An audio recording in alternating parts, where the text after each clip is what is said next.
The Guide Dog. This is a true story about the night I witnessed my grandfather's dead dog lead him into the afterlife. What terrifies me most isn't the supernatural element of what happened, though, that still haunts my dreams, but how it forever changed the way I look at death. And once you hear this story, you'll never look at your pets the same way again. My name is Miguel Vásquez. I'm 25, living in a cramped apartment in Mexico City, working 2 jobs to pay off my student loans after getting my degree in architecture. When this happened last year, I was in an even worse place, fresh off a brutal breakup with my girlfriend of 3 years, drowning in debt and barely keeping my head above water, with a soul-crushing job at a corporate firm where I was little more than a glorified coffee runner. The only constant in my life was my visits to my grandfather's house in the outskirts of Mexico City, an aging 2-story colonial structure that had been in our family for generations. My grandfather Lorenzo was once the strongest man I knew. For 30 years he'd worked as a truck driver hauling freight across the country with nothing but his own determination and a thermos of coffee to keep him company on those long, lonely roads. But that was before the accident. 3 years ago, my grandfather's truck collided head-on with an SUV on the highway during a rainstorm. The doctors called it a miracle that he survived at all. Multiple broken bones, internal injuries, and worst of all, severe head trauma. He recovered physically at least enough to walk again, but his mind, that was a different story. 6 months after the accident, we received the diagnosis we'd been dreading: Alzheimer's disease. The neurologist believed the trauma had either triggered or accelerated the condition. Whatever the cause, the result was the same. We were losing him one memory at a time. My Uncle Carlos, my grandfather's youngest son, moved in to care for him. But even Carlos, who spent every waking moment with him, gradually became a stranger in my grandfather's deteriorating mind. By late 2023, he rarely recognized any of us, and his moments of lucidity grew increasingly rare. But there was one being my grandfather never forgot: Luna. Luna was a small, black Chihuahua with disproportionately large ears and soulful eyes that seemed to contain more wisdom than her tiny body should allow. My grandfather found her in 2007, abandoned and shivering in the rain. He brought her home, dried her off, and fed her the only food he had on hand, a chocolate concha, a sweet bread roll popular in Mexico. That's how she got her name Luna, after the moon-shaped sweetbread that saved her life. For 11 years, Luna was my grandfather's constant companion. She sat beside him while he watched TV, curled up in a small nest between 2 sofa cushions. She slept on a tiny pillow next to his bed. And when he gardened, Luna would lie in the shade, watching his every move. Luna died peacefully in her sleep in early 2018, a few months before my grandfather's accident. He was devastated. He buried her beneath the orange tree in the backyard, placing a small stone marker engraved with her name and dates. After her death, he abandoned his favorite sofa, the one where he and Luna had spent countless hours together, and replaced it with a rocking chair. The sofa remained in the corner untouched, like a silent memorial to his small friend. It was October 31st, 2023, the night before DíaDeLosMuertos, the Day of the Dead. In Mexico, this isn't just a holiday. It's a sacred time when the boundary between the world of the living and the dead is believed to be at its thinnest. Families create ofrendas, altars with photos of departed loved ones, their favorite foods, candles, and marigold flowers to guide their spirits home for one night of reunion. That year, Uncle Carlos had set up an elaborate ofrenda in the living room. Among the photos of my grandmother, my great-grandparents, and other relatives who had passed there was a picture of Luna. Beside it sat a small bag of dog treats and a chocolate concha carefully wrapped to keep it fresh, the same treat my grandfather had first given her when he found her all those years ago. I arrived at my grandfather's house around 7 p.m. The sun had already set, casting the old neighborhood into shadows. The streetlights flickered on, one by one, illuminating the cobblestone street in pools of yellow light. The air was cool and carried the distinctive scent of marigolds and copal incense that permeated the city during this time of year. "I'm so grateful you could come tonight, Miguel," Uncle Carlos said as he welcomed me inside. The house smelled of cinnamon and chocolate from the pan de muerto bread of the dead baking in the oven. The hospital called. They need me for an emergency night shift. I wouldn't leave him alone, but it's fine, I assured him, setting my overnight bag on the floor. I was planning to visit anyway. How is he today? Uncle Carlos sighed, running a hand through his salt and pepper hair. The same. He asked for your grandmother this morning. When I reminded him she passed away 15 years ago, he looked at me like I was a stranger who had broken into his house. My heart sank. These moments when my grandfather was forced to relive the grief of losing someone he loved were perhaps the cruelest aspect of his condition. "He's in the living room," Uncle Carlos said, lowering his voice. "He's been staring at the ofrenda for hours, barely moved, barely spoken." I nodded, steeling myself for what I might find. No matter how many times I visited, seeing my once vibrant grandfather reduced to a shell of himself never got easier. The living room was dimly lit, illuminated only by the flickering candles on the ofrenda and a single lamp in the corner. My grandfather sat in his rocking chair, his thin frame draped in a knitted blanket despite the room's warmth. His eyes, once sharp and alert, were fixed on the altar, particularly on the photograph of Luna. "Abuelo," I said softly, approaching him. "It's me, Miguel." He turned slowly, his gaze passing over me without recognition. Then unexpectedly he smiled, a genuine smile that reached his eyes, bringing a momentary spark of the man he once was. "Miguel," he said my name, a rare gift from his lips. "Have you seen her?" "Seen who, Abuelo?" "Luna," he replied, as if it were obvious. "She's been visiting. She walks around the house at night." He leaned forward, lowering his voice to a conspiratorial whisper. "I hear her claws on the floor. Click, click, click. She's looking for something." I swallowed hard, unsure how to respond.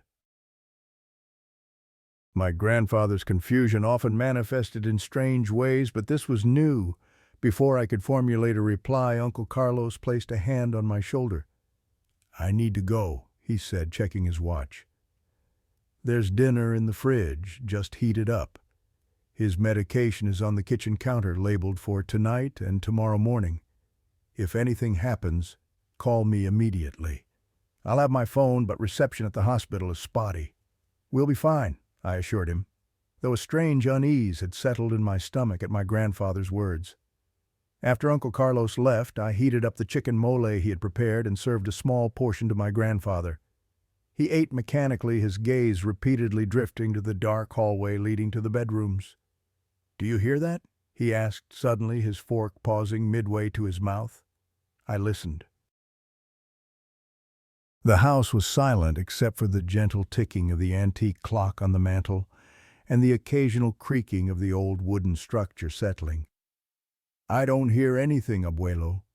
"She's walking again," he insisted. "Click, click, click." A cold draft seemed to sweep through the room, though all the windows were closed against the autumn chill. I shivered, attributing the sensation to the old house's poor insulation and my grandfather's unsettling fixation. "Let's finish dinner, Abuelo," I said gently. "Then we can watch some TV before bed."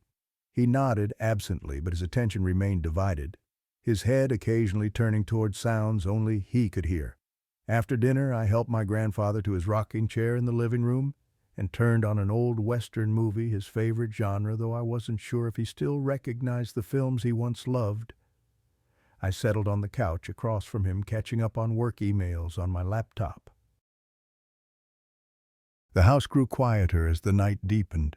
Outside, the wind picked up, rattling the shutters and sending the occasional dry leaf scratching against the windows. Each time this happened, my grandfather would look up expectantly as if awaiting a visitor. Around 10 p.m., I gave him his evening medication and helped him to his bedroom. The room was just as it had been for decades, a large wooden crucifix hanging over the bed, faded photographs of my grandmother on the nightstand, heavy curtains drawn against the night. The only addition was a small nightlight that Uncle Carlos had installed to prevent my grandfather from becoming disoriented if he woke during the night. "Do you need anything else, Abuelo?" I asked, adjusting his blankets.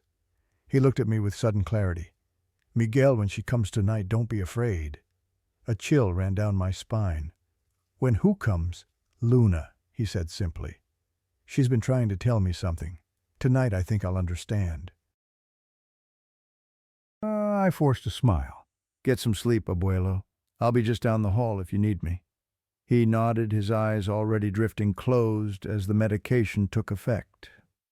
I stood in the doorway for a moment, watching his chest rise and fall with each breath, before gently pulling the door halfway closed enough to give him privacy, but allow me to hear if he called out.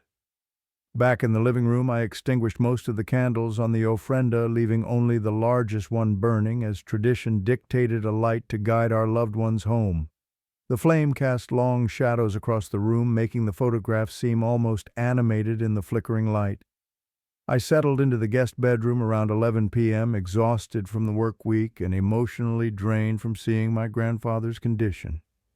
The room was small but comfortable, with a twin bed pushed against the wall and a wooden dresser that had been in the family for generations. A window overlooked the backyard, where the silhouette of the orange tree, Luna's final resting place, stood black against the night sky. Despite my fatigue, sleep eluded me. The old house made strange noises. The pipes groaned. The wooden beams contracted in the cooling night air. The wind found every gap in the aging structure. Normally, these sounds wouldn't bother me. I'd grown up visiting this house and knew its nocturnal symphony well. But tonight, with my grandfather's words echoing in my mind, each creak and groan took on a sinister quality. Click, click, click. I sat bolt upright in bed. That sound, faint but distinct, was not part of the house's usual repertoire. It sounded exactly like what my grandfather had described the sound of small claws on hardwood floors. "It's nothing," I whispered to myself. "Just the house settling, or a branch against the window." I lay back down, pulling the covers tighter around me. The digital clock on the nightstand read 11:58 p.m. 8. Almost midnight, the hour when, according to tradition, the souls of the dead would begin to return to visit their loved ones. I'd never been particularly superstitious. I observed DíaDeLosMuertos as a cultural tradition, a way to honor and remember those we'd lost, not because I literally believed the dead returned. But in this moment, in this old house with its groaning timbers and shifting shadows, rationality seemed a fragile shield against the darkness. Click, click, click. There it was again, closer now. It seemed to be coming from the hallway outside my room. My mouth went dry. I reached for my phone on the nightstand, intending to use its flashlight, only to find the battery inexplicably drained despite having charged it fully before arriving. "Just the house," I repeated, but my voice sounded hollow even to my own ears. The sound stopped. I held my breath, straining to hear over the pounding of my heart. Silence stretched for what felt like an eternity. Then from my grandfather's room came the sound of his voice, clear and coherent in a way it hadn't been in months. "I see you now. You've been waiting for me, haven't you?" I threw off the covers and rushed to the door. The hallway was dark, except for a thin sliver of moonlight coming through a window at the far end. My grandfather's door remained half open as I'd left it. "Abuelo," I called softly. "Are you okay?" No response. I moved down the hallway, the old floorboards creaking beneath my feet. The air felt unusually cold, and I could see my breath misting in front of me, strange for an October night in Mexico City, even with the house's lack of heating. As I approached my grandfather's door, a smell hit me, rich, sweet chocolate. The same smell as the concha bread we'd placed on the ofrenda for Luna. But this was stronger, more intense, as if someone had just baked a fresh batch. I pushed the door open wider. My grandfather was sitting up in bed, fully awake, smiling at an empty corner of the room. "Abuelo," I said again, louder this time. He turned to me, his eyes clearer than I'd seen them in years. "Miguel," he said, "look who's come to visit." I followed his gaze to the corner. There was nothing there, just shadows and the gentle movement of the curtains in the draft from the hallway. "I don't see anyone, abuelo." "Not with those eyes," he said cryptically. "Luna has been trying to reach me for months. Tonight the veil is thin enough for her to come through." A cold weight settled in my stomach. Part of me wanted to dismiss this as another manifestation of his disease, a hallucination, a confusion of past and present. But there was something about the certainty in his voice, the unusual clarity of his speech that gave me pause. "What does she want?" I asked, playing along. My grandfather's face softened. "To guide me home, Miguel." That's what dogs like Luna do. They guide us in life, and when it's time, they guide us in death too. "Abuelo, you're not dying," I said more sharply than I intended. He smiled at me with infinite patience. "We're all dying, Miguel. Some of us just have better tour guides for the journey." As if in response to his words, the temperature in the room plummeted. The nightlight flickered, dimmed, and then brightened again. And there it was once more. Click, click, click, the sound of small claws on hardwood circling the bed. I backed toward the door, my heart racing. "I'm going to call Uncle Carlos." "He won't make it back in time," my grandfather said calmly. "And that's okay. Luna is here. I won't be alone." The nightlight flickered again and then stabilized. In that momentary flash, I could have sworn I saw something, a small, dark silhouette at the foot of the bed. But when the light steadied, there was nothing. My hand fumbled for the light switch on the wall. When I flipped it, nothing happened. The bulb must have burned out, or perhaps the house's aging electrical system was playing tricks again. Only the small nightlight continued to burn, casting more shadows than illumination. "Miguel," my grandfather said, his voice suddenly serious. "Luna says there are others waiting for me. Your grandmother, your great-grandparents. But she also says something else, something important." I stood frozen in the doorway, torn between fleeing for help and staying with him. "What, abuelo? What does she say?" "She says they never really leave us. The dead, they're still here, just on the other side of a veil we can't normally see. But tonight, on Dia de los Muertos, that veil is thin enough to reach through." As he spoke, the chocolate smell intensified, enveloping the room in its sweet richness. The air seemed to thicken, making each breath an effort, as if we were suddenly underwater. "They're all around us, Miguel. Not just Luna, all of them." Watching, waiting. My skin prickled with goosebumps. Despite the cold sweat beaded on my forehead, I wanted to dismiss his words as the ramblings of a man lost in dementia. But something deep inside me recognized a truth in what he was saying. A truth I wasn't sure I was ready to face. The clock on his bedside table clicked over to midnight. Dia de los Muertos had officially begun. And that's when I heard it, a soft whine like a dog trying to get someone's attention. It came from the empty corner where my grandfather had been looking. This wasn't the house settling. This wasn't my imagination. Something was in the room with us. My grandfather smiled, extending his hand toward the corner. "I see you clearly now, old friend. You've been so patient." The nightlight flickered once more, and in that brief darkness I felt something brush past my leg, something small and warm and alive, yet not alive. When the light returned, my grandfather was looking at me with a profound sadness. "Luna says I need to go with her tonight, Miguel. It's time." A sob caught in my throat. "No, abuelo, you're just confused. Let me call for help." I reached for my phone again, forgetting it was dead. I would have to use the landline in the kitchen. But as I turned to leave, the bedroom door swung shut with a decisive click. And on the other side, clearly audible in the sudden silence, came the sound of small claws on hardwood. Click, click, click. Something or someone had just locked me in. My hands trembled as I tried the doorknob again. It wouldn't budge. Outside, the clicking sounds continued, moving away, now receding down the hallway toward the living room. "Abuelo," I said, my voice barely above a whisper. "What's happening?" My grandfather sat calmly in his bed, his eyes following something I couldn't see. The nightlight beside his bed flickered again, casting strange, elongated shadows across the walls. "Luna is preparing the way," he said simply, as if explaining something obvious to a child.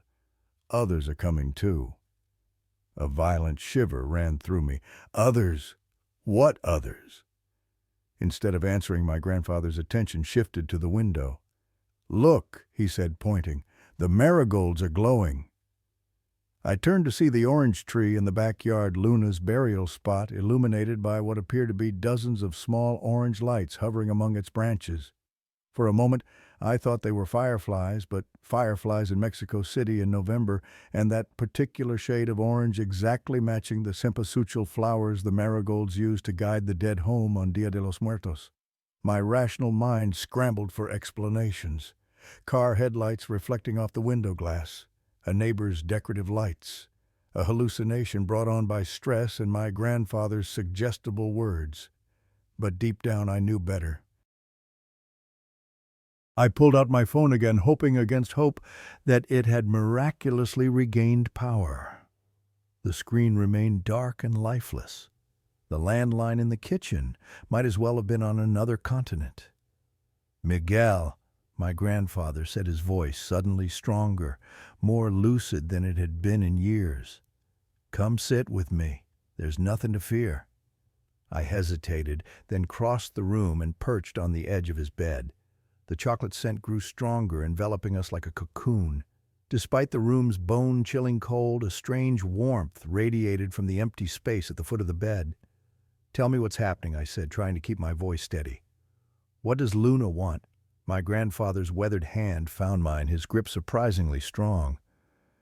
Luna has been trying to reach me for months, but the veil between worlds is thick most of the time. Tonight is different. Tonight the dead walk among us. Abuelo, that's just a tradition, a belief. It's not real, he chuckled, a sound I hadn't heard in so long that tears sprang to my eyes. Miguel, the ancients understood things we've forgotten. The Aztecs knew death wasn't an ending, just a transition. Luna knows this too. Animals have always been more sensitive to these things than humans. As if on cue, a soft whine came from the corner of the room, followed by the now familiar clicking of nails on hardwood. I stiffened my eyes, straining in the dim light to see what my grandfather seemed to perceive so clearly. She's beautiful, isn't she? He said, smiling at the empty corner. Just as I remember her. I swallowed hard, my throat dry with fear. I don't see anything, Abuelo. You will, he promised. Soon enough. The veil thins for everyone eventually. The computer on the desk in the corner, my grandfather's old desktop that nobody had used in years, suddenly came to life, its screen glowing blue in the darkness. I jumped to my feet, backing away. The machine hadn't even been plugged in when I checked the room earlier. The screen flickered static at first, then resolving into an image, Luna, the little black Chihuahua, looking directly into the camera, her ears perked forward, her eyes unnervingly intelligent. That's not possible, I stammered, backing away until I hit the wall. That computer doesn't even work anymore. My grandfather nodded sagely. The dead can manipulate electrical fields. It's how they communicate sometimes. The image on the screen changed, cycling through photos of Luna in the garden, Luna on the sofa with my grandfather Luna wearing a small sweater at Christmas. These weren't random images. They were in chronological order, telling the story of her life with my grandfather. Then the screen went black. She wants to show you something else, my grandfather said, his eyes fixed on the computer. The screen flickered again and a new image appeared, one I'd never seen before. It showed my grandfather as a young man standing beside a truck, his arm around a young woman I recognized from photos as my grandmother. That was the day I bought my first truck, my grandfather said, his voice thick with emotion. Your grandmother thought I was crazy to spend our savings that way. But that truck put you and your mother through college eventually. The image changed again, my grandparents with my mother as a baby, then as a young girl. Each photo was one I'd never seen before, moments captured and apparently forgotten. How is this possible, I whispered. Where are these coming from? Memory, my grandfather said simply. Not mine, not anymore. But the dead remember everything. The slideshow continued faster now, flipping through decades of my grandfather's life. Moments of joy, of sorrow, of ordinary days made extraordinary through the lens of memory. And in so many of them there was Luna, the little black dog, watching over him, a constant companion. The final image froze on the screen, my grandfather, as I remembered him before the accident, sitting on the old sofa with Luna curled up beside him, both looking contentedly out the window at the orange tree in full bloom.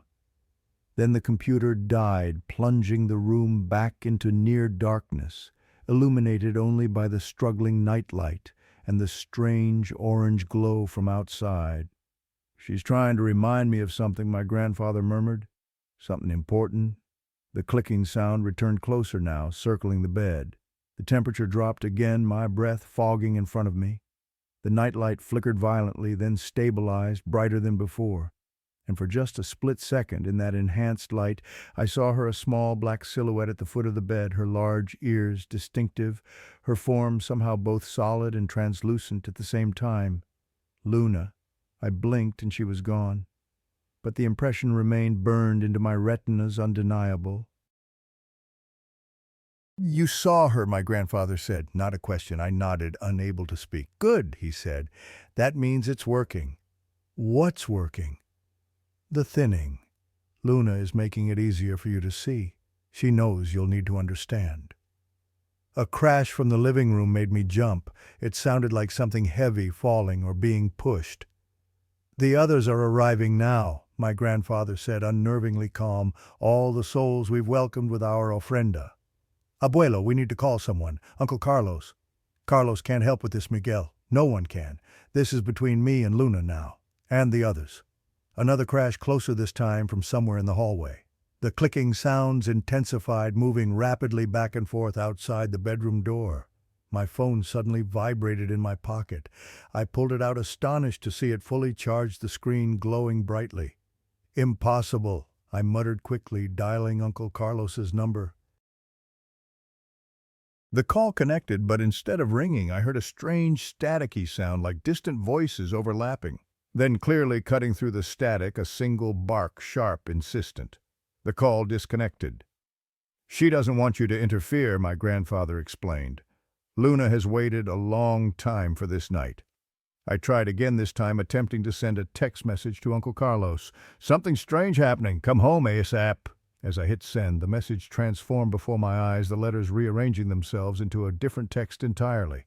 "All is well. Grandfather sleeping peacefully. No need to rush back." The message sent itself before I could delete it. "What the—" I stared at my phone in horror as it powered down again, the screen going dark. "Technology is so easily manipulated from the other side," my grandfather remarked, seemingly fascinated rather than frightened. "The dead exist in a state of pure energy. Your phone is nothing to them." I dropped the useless device onto the bed and moved to the window, thinking perhaps I could signal to a neighbor or even break the glass and call for help. But when I looked out, the street was deserted, eerily still. The houses across the way sat in darkness. Even the street lights had gone out. It was as if the entire world had disappeared, leaving only this room, this house, suspended in a void. "No one can help us tonight, Miguel," my grandfather said gently. "This is between the living and the dead now." I turned back to him, fighting the panic rising in my chest. "What does Luna want with you, Abuelo? Why is she here?" "To guide me home," he said simply. "That's what she's been trying to tell me for months. It's my time to go, and she's come to show me the way." "No," I said firmly, moving back to his side. "You're not dying tonight. I won't let that happen." My grandfather laughed, a genuine warm sound that transported me back to my childhood, when he would swing me onto his shoulders and carry me through the markets of Mexico City. "Miguel, my brave boy, death isn't something you can fight with fists or words. When it's time, it's time. Luna knows this. All animals do." The door to the bedroom suddenly swung open, the lock releasing with a loud click. The hallway beyond was pitch black, darker than it should have been, even with the lights out. "She wants to show you something," my grandfather said, nodding toward the open door. "You should go." "I'm not leaving you," I insisted, gripping his hand tighter. "I'll be here when you get back," he promised. There's something you need to see first. Something important. The clicking sound came again now from the hallway. Click, click, click. A pause. Then again. Click, click, click. Like Luna was waiting, beckoning. Against every instinct screaming for me to stay put, I found myself moving toward the door. The chocolate scent grew stronger as I approached the threshold, almost overwhelming. "Be brave, Miguel," my grandfather called after me. "Remember, there's nothing to fear from those who loved us in life." I stepped into the hallway. The darkness was absolute, a void that seemed to swallow the feeble light from my grandfather's room. The door swung shut behind me, cutting off even that minimal illumination. "Hello," I called, my voice sounding small and insignificant in the pressing darkness. Click, click, click. The sound came from my right toward the living room where the ofrenda stood. I fumbled along the wall, finding my way by touch alone, moving slowly toward the sound. The chocolate smell guided me as much as the clicking, growing stronger as I approached the living room. As I rounded the corner, I saw the ofrenda illuminated by candles that I was certain had been extinguished earlier. The flames burned impossibly bright, casting the room in a golden glow. The photographs seemed to vibrate with energy, the faces in them more lifelike than any printed image should be. And at the center, Luna's photo radiated a soft blue light that pulsed like a heartbeat. On the small plate in front of Luna's photo, the chocolate concha had been broken into pieces. As I watched, one of the pieces moved, sliding across the plate as if pushed by invisible fingers. Click, click, click. The sound came from directly below the ofrenda now. I knelt, peering into the shadows beneath the table. Two eyes reflected the candlelight back at me, small, dark, intelligent, not threatening, but watchful, assessing. "Luna," I whispered, scarcely believing I was addressing a dog that had been dead for years. A soft whine answered me, and the eyes blinked once slowly. I reached out a trembling hand, not knowing what I expected to touch fur, to feel nothing at all. But before my fingers could breach the shadows, a cold draft swept through the room, extinguishing all the candles at once. Darkness again, but this time not complete. A faint blue glow emanated from beneath the table, illuminating a small silhouette. Luna, her form composed of what looked like moonlight compressed into the shape of a dog. She stepped forward, her paws making the now familiar clicking sound on the hardwood floor. In the spectral light she emitted, I could see she was carrying something in her mouth, a piece of the chocolate concha from the ofrenda. Luna padded past me, the piece of bread in her mouth, heading back toward the hallway. At the threshold she stopped and looked back at me expectantly. She wanted me to follow. Every rational part of my brain screamed that this was impossible, that I was hallucinating or dreaming or having some kind of mental breakdown. But my grandfather's words echoed in my mind, "Be brave, Miguel." I followed the ghostly dog down the hallway, her blue glow providing just enough light to navigate by. But she didn't lead me back to my grandfather's room as I expected. Instead, she turned, heading toward the narrow door that led to the attic, a space I'd explored as a child but hadn't entered in years. Luna sat before the attic door, still holding the piece of bread, looking up at me expectantly. "You want me to go up there?" I asked, feeling slightly ridiculous for speaking to an apparition. Luna's tail wagged once, the movement sending ripples through her luminous form. I reached for the doorknob, finding it ice cold to the touch. The door creaked open, revealing the narrow staircase beyond. Luna darted forward, her blue glow illuminating the way as she ascended the stairs. Again I followed each step, protesting under my weight. The attic air was thick with dust and the peculiar stillness of spaces long undisturbed. Luna's spectral form cast eerie, shifting shadows across the rafters as she moved deeper into the space. She stopped beside an old trunk, my grandfather's trunk, where he kept mementos and keepsakes from his life. I recognized it from childhood visits when he would sometimes open it and show me treasures from his past. Luna placed the piece of bread on top of the trunk, then sat beside it, looking at me intently. "You want me to open it?" I guessed. Another tail wag, more vigorous this time. I knelt beside the trunk, brushing away years of dust from its surface. The brass lock was tarnished, but intact. I hesitated, realizing I had no key. Luna made a soft noise, not quite a bark, not quite a whine, and nudged the piece of bread toward me. On an impulse I couldn't explain, I picked up the bread and held it to the lock. To my astonishment, it began to dissolve in my fingers, the crumbs falling into the keyhole. There was a click and the lock sprang open. "That's impossible," I whispered. But even as the words left my mouth, I knew I'd crossed a threshold where the ordinary rules of reality no longer applied. I lifted the trunk's heavy lid. Inside were the expected items: old photographs, letters bound with faded ribbon, my grandfather's military service medals, my grandmother's wedding veil. But Luna nosed these aside, burrowing deeper into the trunk with her ghostly muzzle. She emerged with something in her mouth, a small leather-bound book. She dropped it at my feet, then looked up at me expectantly. I picked up the book, its leather cover supple despite its apparent age. Opening it, I recognized my grandfather's handwriting immediately. Strong, decisive strokes that had deteriorated with his illness, but were preserved here in their prime. It was a journal dating back to 2007, the year he found Luna. I flipped through the pages, scanning entries by the blue light Luna emitted. Most were ordinary daily observations, but I stopped when I saw an entry from October 31st, 2007, strange dream last night. I was walking along a river I didn't recognize. The water was black, the far shore obscured by mist. I was afraid to cross, but then a dog appeared beside me, a small black dog with large ears, just like Luna. She seemed to know the way, walking along the shore confidently. I followed her, and she led me to a narrow bridge I hadn't seen before. I started to cross, but she barked and tugged at my pant leg, pulling me back. "Not yet," a voice said, though there was no one else there. "It's not your time yet, but when it is, she will guide you safely across." I woke up feeling oddly comforted. When I told Maria about the dream, she crossed herself and said I'd seen Xolotl, the guide dog of Aztec mythology that leads souls to Mictlan.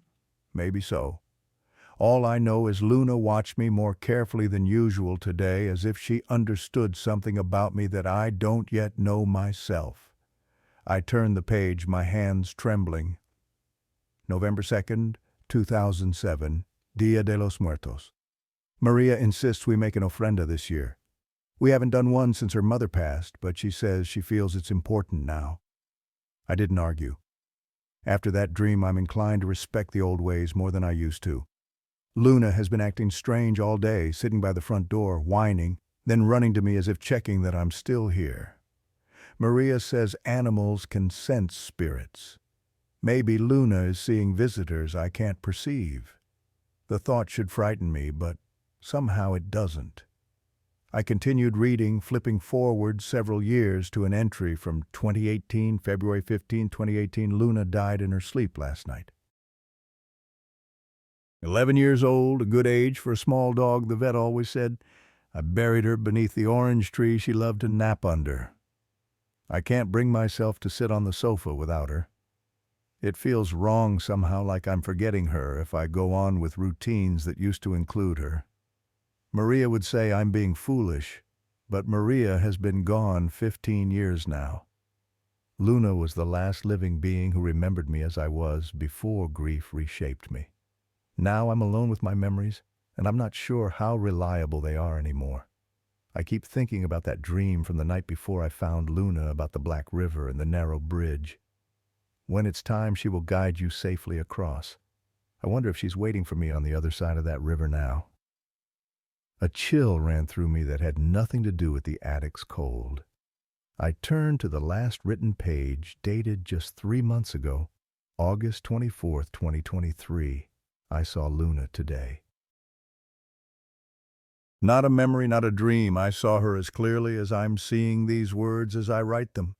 She was standing in the doorway to the kitchen, watching me. When our eyes met, she turned and walked away, her claws clicking on the floor just as they used to. I followed, but she was gone. Carlos says it's the disease playing tricks on my mind. He's probably right. The doctors say my condition is progressing faster than expected. Some days I don't recognize Carlos or Miguel when he visits. Some days I'm not sure I recognize myself. But I recognize Luna. Whatever is happening to my mind, I know what I saw. And I know what it means. She's coming back for me to fulfill her promise, to guide me across the river when it's time. I should be afraid, I suppose, but I'm not. There are worse things than death, like living without really living, trapped in a mind that betrays you a little more each day. If Luna has come to lead me home, I'll follow her gladly. I close the journal, my heart pounding. All these years, my grandfather had believed Luna would return for him at the end. Not as something malevolent or frightening, but as a guide, a friend, to help him through his final transition. He knew, I whispered, looking at Luna's ghostly form. He's been waiting for you. Luna made a soft sound, then turned and headed for the stairs, looking back to ensure I was following. Her message delivered, she seemed eager to return to my grandfather. I tucked the journal into my pocket and followed her down the narrow staircase. The house felt different now, still unnaturally dark and cold, still filled with inexplicable sounds and presences, but less threatening somehow. The darkness was a veil, not a void, a thin barrier between worlds that tonight of all nights had become permeable. As we descended, a new sound reached my ears, voices distant and indistinct coming from my grandfather's room. Not just one voice, but many overlapping in a gentle murmur. Luna's pace quickened, her claws clicking more rapidly on the hardwood. When we reached my grandfather's door, Luna passed through it as if it were mist. I turned the handle, finding it unlocked now, and pushed it open. The sight that greeted me stopped me in my tracks. My grandfather was still in his bed, sitting up as I'd left him. But he was no longer alone. The room was filled with a soft golden light that seemed to emanate from everywhere and nowhere at once. And in that light I could see faintly, like impressions in fog, figures surrounding his bed. A woman in a floral dress that I recognized from old photographs as my grandmother.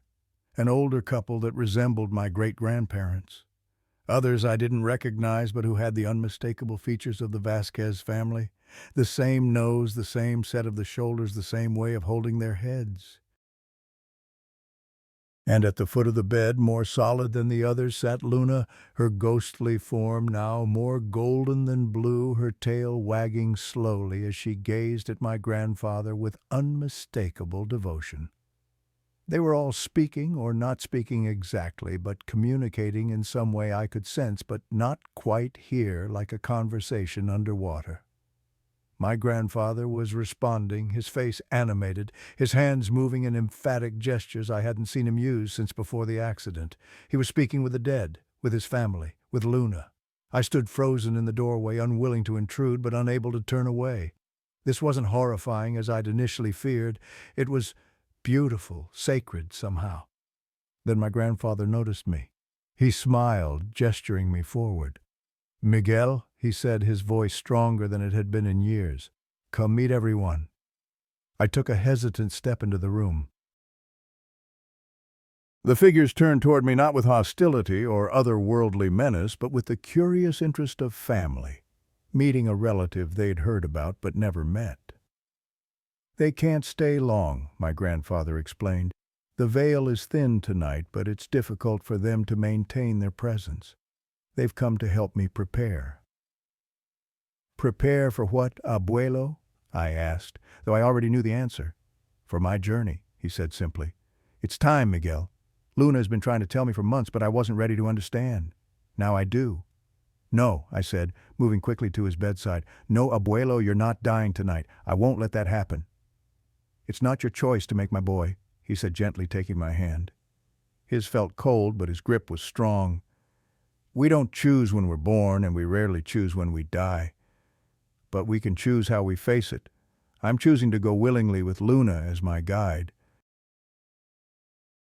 Luna moved closer, resting her ghostly head on the bed beside my grandfather's hand. He smiled down at her with pure love. "But I'm not ready," I said, my voice breaking. There's so much I still need to ask you, so much I need to know." "That's always true," he said. "No matter when I went, there would always be more to say, more to share. But what matters most I've already given you. And I'll still be watching over you, Miguel, just as your grandmother has been watching over me." The spectral woman I'd recognized as my grandmother moved closer, placing a translucent hand on my grandfather's shoulder. The touch seemed to strengthen him. He sat up straighter, his eyes clearer. "I don't understand how this is possible," I said, looking around at the ghostly gathering. "The ancients understood better than we do now," my grandfather replied. "The Aztecs, the Maya, they knew death wasn't an ending, just a transition to another state of being.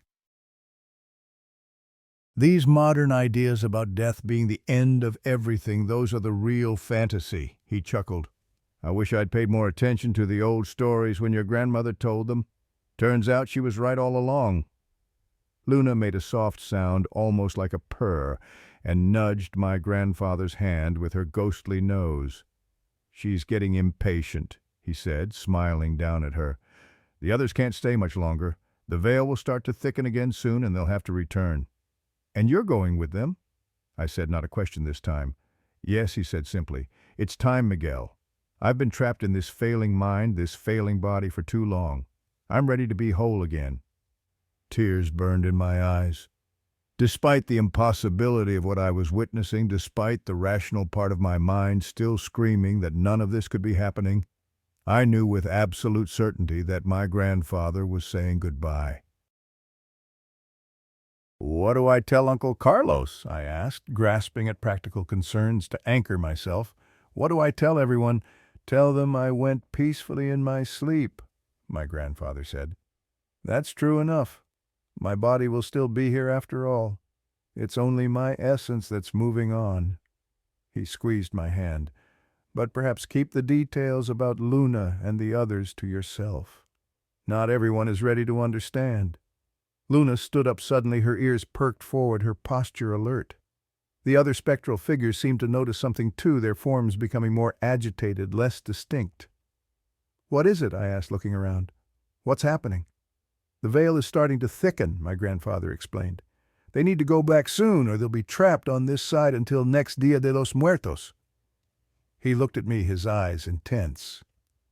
"And I need to go with them, Miguel. If I stay in this body any longer, the window will close and I'll be trapped in this half-life for another year." "I can't just let you die, abuelo," I protested, gripping his hand tighter, as if I could physically anchor him to this world. "You're not letting me die," he said gently. "You're letting me live again properly.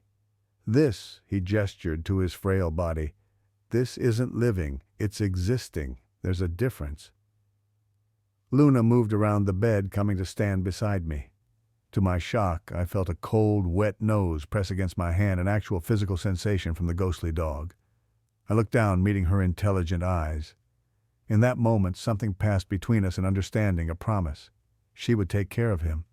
She would guide him safely to whatever waited beyond that black river he'd dreamed of. My grandfather wouldn't be alone. Luna returned to the foot of the bed, her form growing brighter, more solid, while the other spirits began to fade, becoming misty and indistinct. "They're going ahead to prepare the way," my grandfather explained, watching them dissolve. "Luna will wait for me." He turned to me, his expression suddenly urgent. "Miguel, I need you to do something for me, something important." "Anything, abuelo," I said. "Let me go," he said simply. "Give me your blessing to leave. I can't go peacefully if I know you're fighting to keep me here." The request hit me like a physical blow. How could I possibly agree to this? How could I willingly let him die, even if it was what he wanted? But looking at him, truly seeing him for the first time in years, I realized he was right. This wasn't my grandfather anymore, not really. The strong, vibrant man who had swung me onto his shoulders, who had taught me to fish and build things with my hands, who had told me stories of the old Mexico that existed before skyscrapers and superhighways, that man had been slowly disappearing for years, erased bit by his illness. What remained was a shadow, a fading echo. And now for this brief window of time I was seeing him whole again, lucid and aware, ready to embark on a new journey. Who was I to deny him that "Okay, abuelo," I said, my voice breaking. "If this is what you want, I won't stop you. I give you my blessing." Relief washed over his face. "Thank you, Miguel. That means more than you know." Luna barked softly, an actual sound this time, not just an impression or a memory of a sound. She stood at attention, her ghostly form now so bright it was almost difficult to look at directly. "It's time," my grandfather said, looking at Luna with a mixture of anticipation and peace. "She's ready to guide me." He turned back to me, reaching up to touch my face one last time. His hand felt solid, warm again, vital. "Don't grieve too much, Miguel. Remember what you've seen tonight. Death isn't the end. It's just a doorway to somewhere else." He settled back against his pillows, his eyes fixed on Luna. "I'm ready, old friend," he said to the spectral dog. "Lead me home." Luna barked once more, her form expanding, growing brighter until she was nothing but light, pure golden light that filled the room, forcing me to shield my eyes. When I could see again, the room was darker, colder. The spectral visitors were gone, Luna was gone, and my grandfather, his body remained, but his eyes now closed, would never open again. Whatever had animated him, whatever had made him him, had departed, following Luna through that doorway to wherever she led. I stood alone in the suddenly ordinary bedroom, the only sound my own ragged breathing and the tick-tick-tick of the bedside clock, marking the passage of time in a world that had in the span of a single night become both more miraculous and more mysterious than I had ever imagined. I don't know how long I stood there beside my grandfather's body. Time seemed to have lost its meaning. The digital clock beside his bed flashed 12:00 over and over, as if midnight had become stuck in a loop, refusing to advance into a new day. I should have been devastated. I should have called emergency services, or at least Uncle Carlos. But I couldn't move, couldn't speak, couldn't even cry. What I'd just witnessed had fundamentally altered my understanding of reality, leaving me suspended in a state of shock that transcended normal grief. My grandfather was gone. But gone where? Following a spectral dog across a mythical river. The rational part of my brain, the part shaped by modern education, and a world that had largely abandoned the old beliefs, struggled against what I had seen with my own eyes. Luna had come back for him. The dead had visited. My grandfather had chosen to go with them.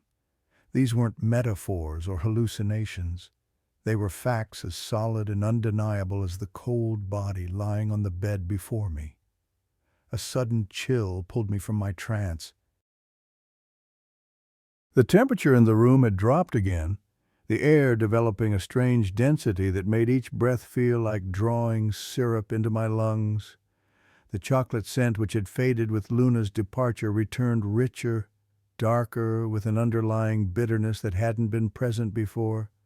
"Luna," I whispered, hope and fear mingling in my chest. Had she returned? Had my grandfather?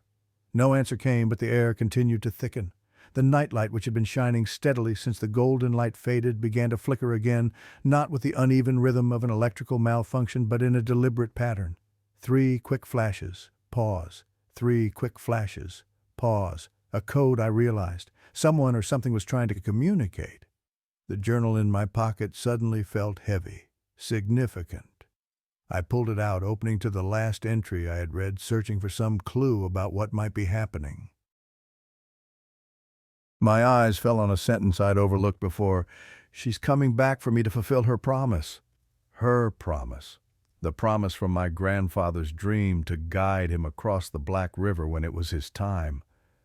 But what if that wasn't the only promise? I flipped back through the journal, scanning earlier entries, looking for any mention of another promise, another agreement between my grandfather and his spectral guide. I found nothing explicit, but a pattern emerged across multiple entries, references to Luna watching over him, protecting him, staying close even after her death. A guardian, not just a guide. The nightlight's flashing increased in speed and intensity, casting manic shadows across the walls.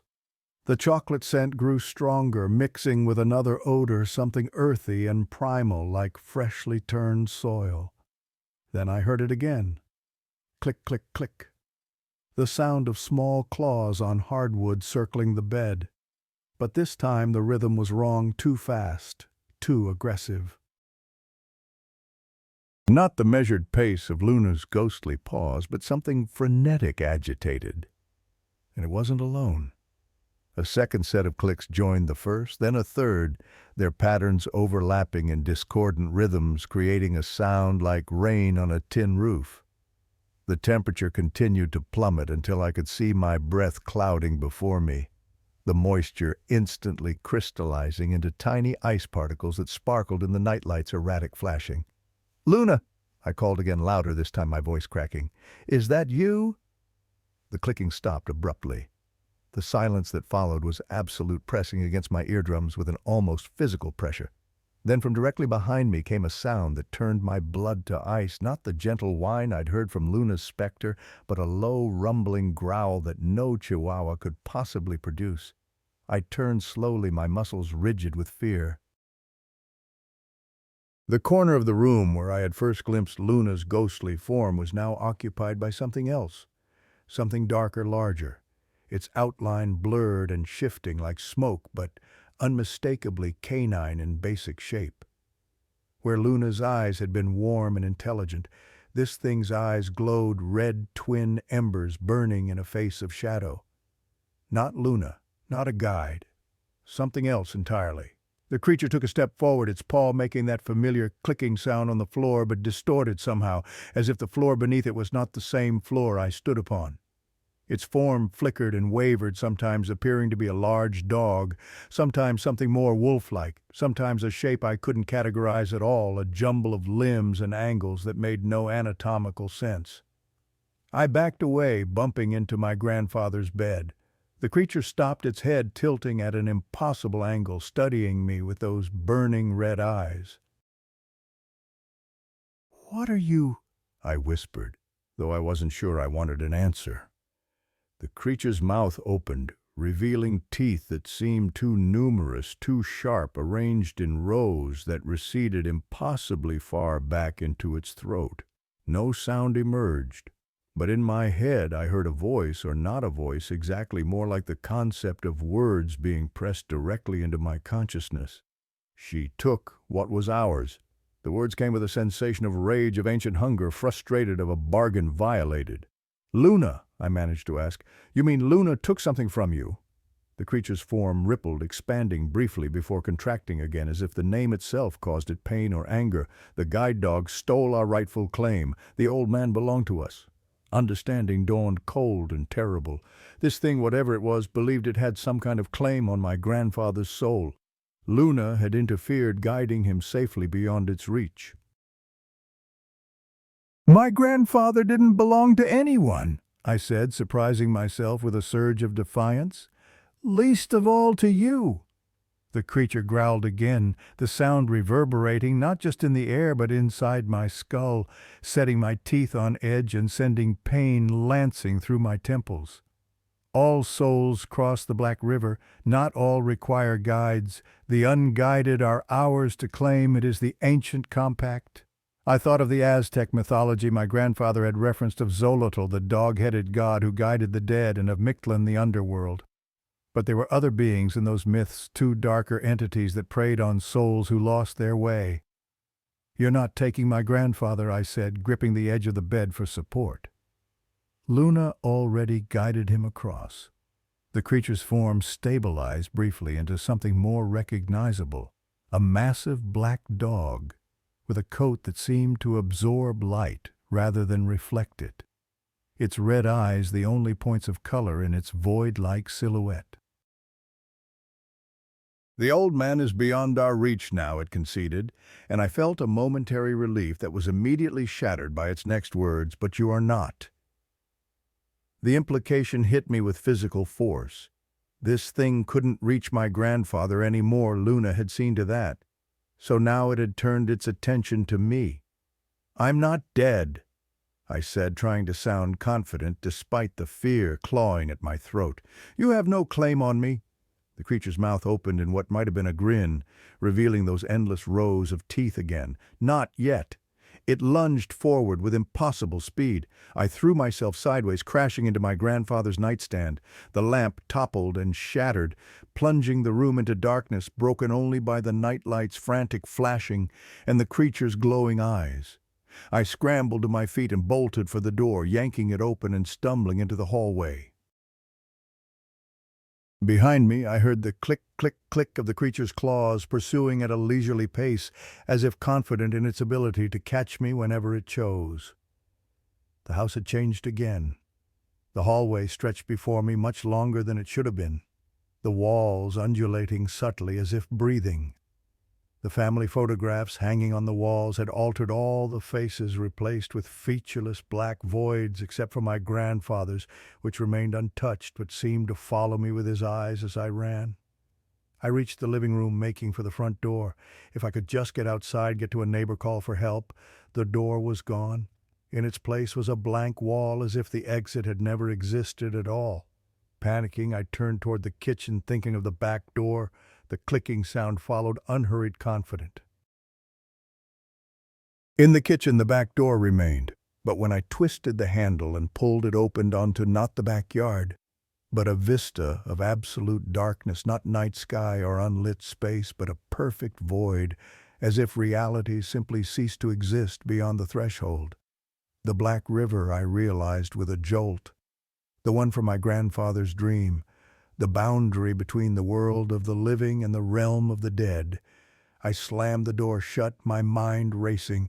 If I couldn't escape the house, I needed to find a way to banish this thing, to send it back to whatever dark corner of mythology it had crawled from. The ofrenda. The thought came suddenly, intuitively. The altar we had created to honor the dead, to welcome their spirits on this night when the veil was thin.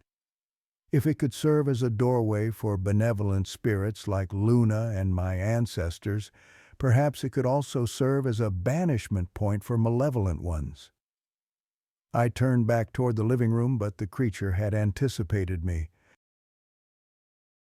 It stood in the doorway, its form larger now, almost filling the space from floor to ceiling, its red eyes level with mine, despite its canine shape.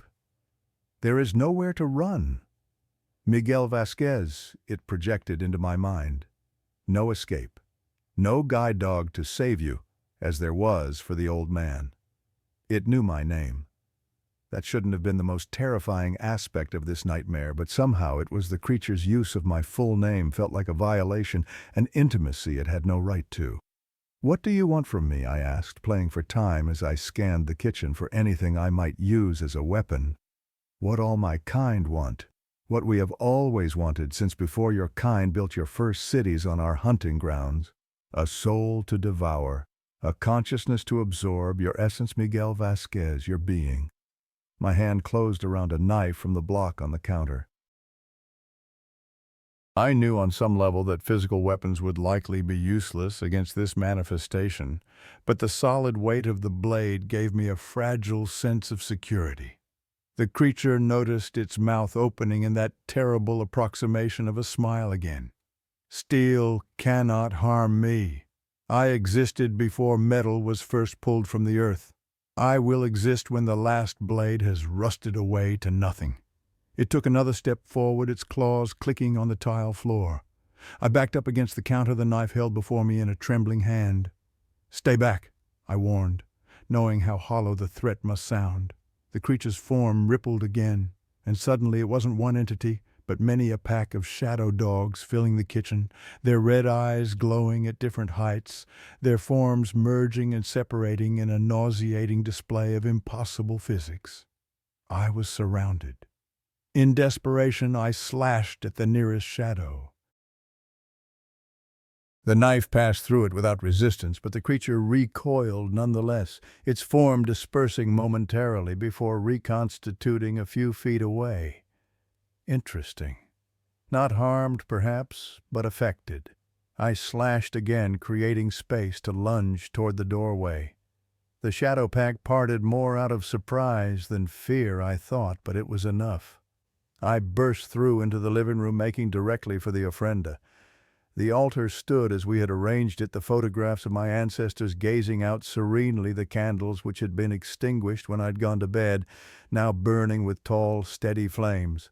Luna's picture still occupied its place of honor, but something had changed. The photograph was now angled slightly, as if someone had adjusted it to face the room more directly.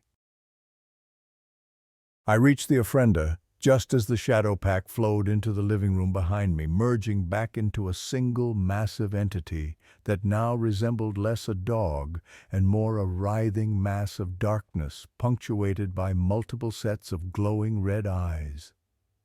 The altar cannot help you. The creature projected its mental voice tinged with what might have been amusement. The dead you honor have already departed. The guide dog has completed her task. You are alone, Miguel Vásquez, alone with me. But I wasn't listening anymore.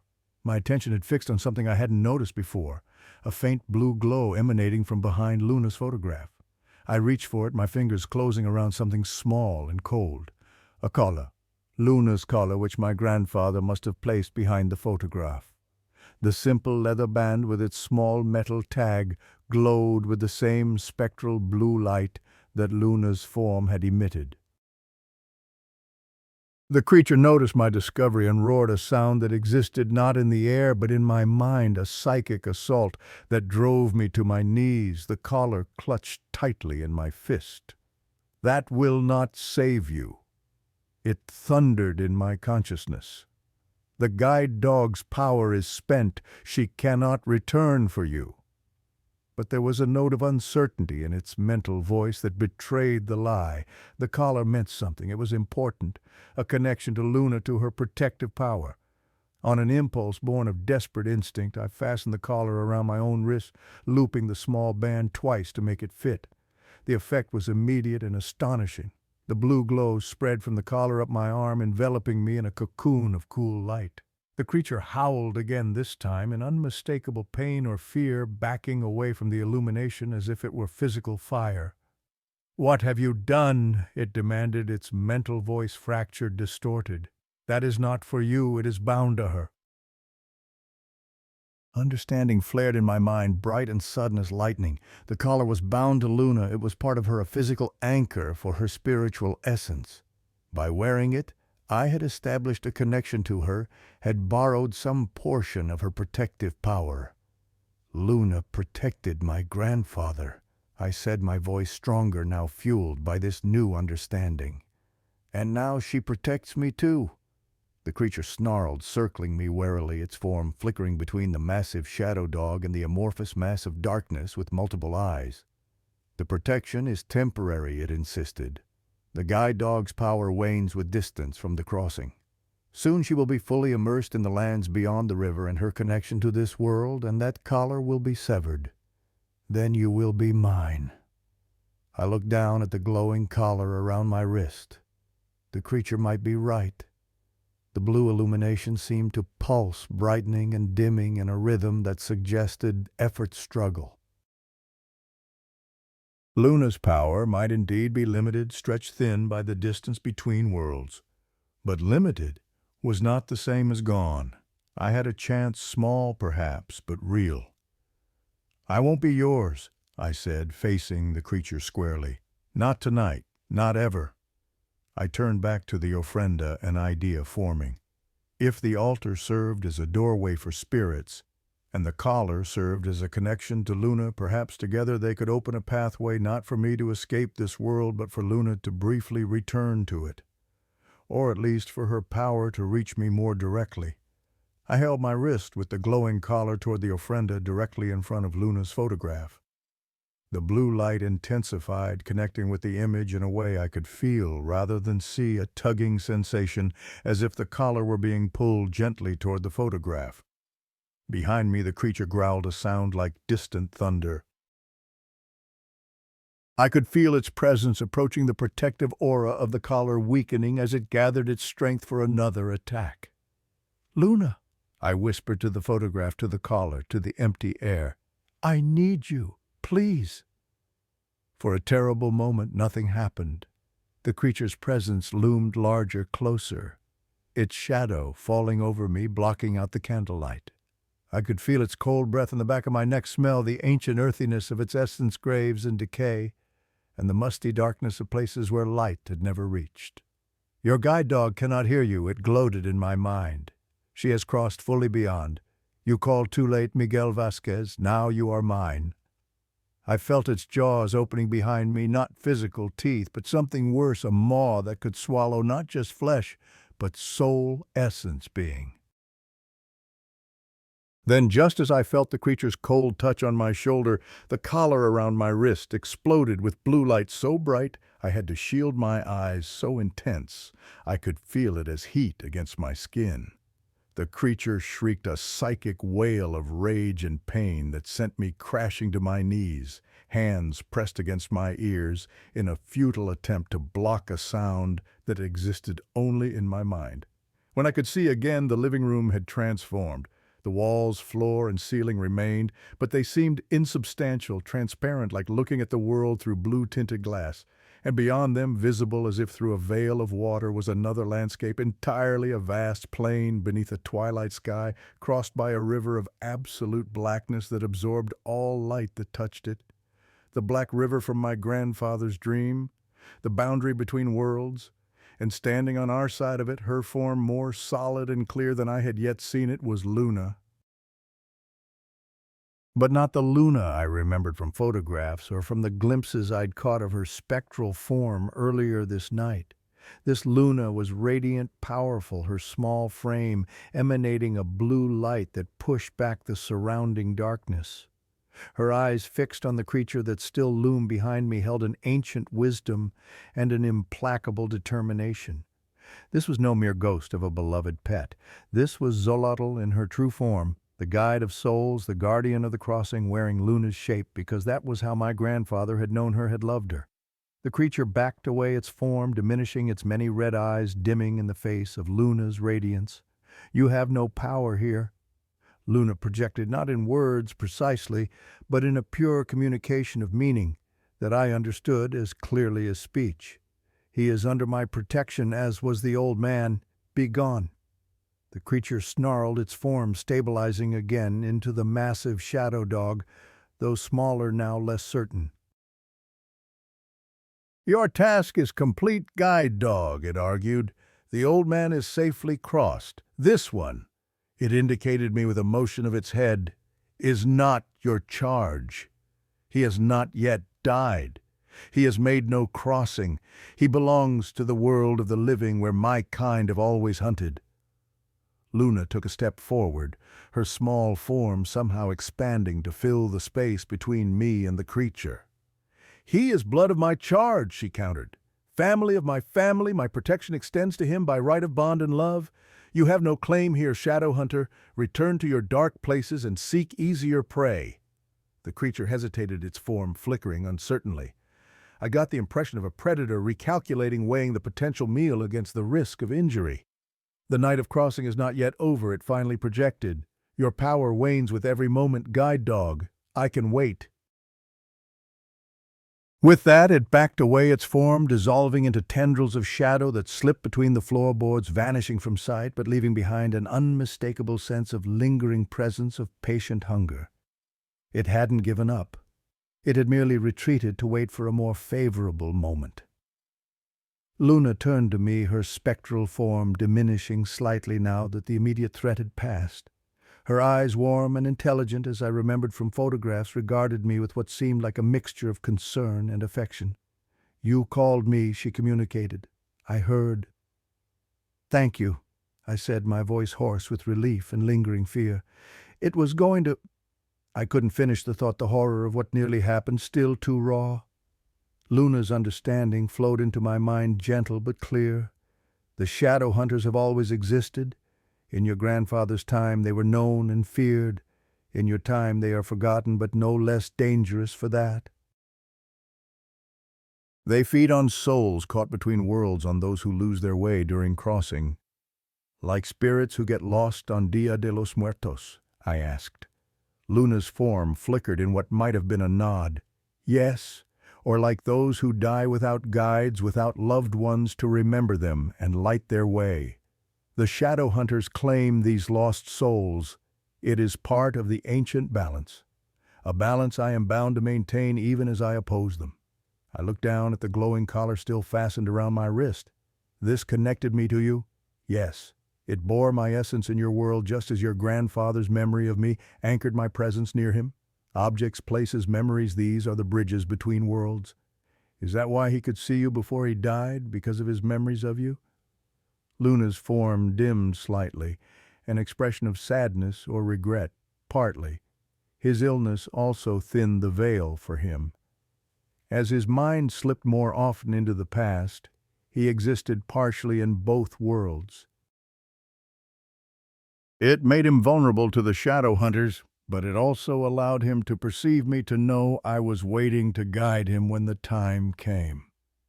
I thought of my grandfather in those final months, talking to empty corners, smiling at nothing, speaking of Luna as if she were still present.